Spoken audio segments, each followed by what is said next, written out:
بما اني تربيه حواري، فالحواري انا ذاك برضو كان فيها سودانيين كتير جدا. يعني انا كنت بلعب في الحاره الاولى ونط الحبل ومش عارف ايه وايه مع سودانيين، متربيه مع السودانيين. فانا بحب السودان، انا بحب السودان بجد.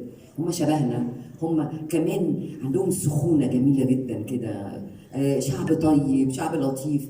فبعد توقف عن عمل السينما الا من افلام قصيره وراجعين تاني يعملوا فيلم طويل، انا يعني اظن انه كان شرف كبير ان انا ابقى جزء ولو صغير من الفيلم الطويل، من اول فيلم طويل بعد سنين طويله يعني.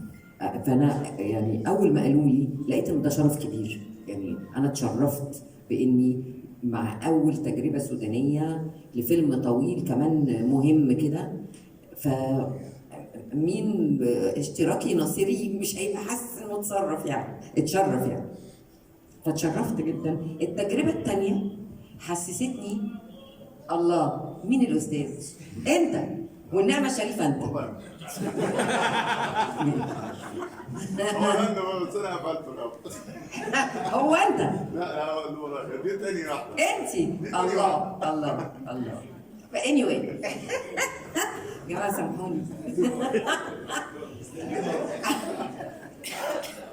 التجربه الثانيه ليه فرحتني جدا؟ حسيت انه انا كده ابقى نجحت في التجربه الاولى، عشان هما في التجربه الثانيه كمان يبعتوا لي يعني يندموا لي.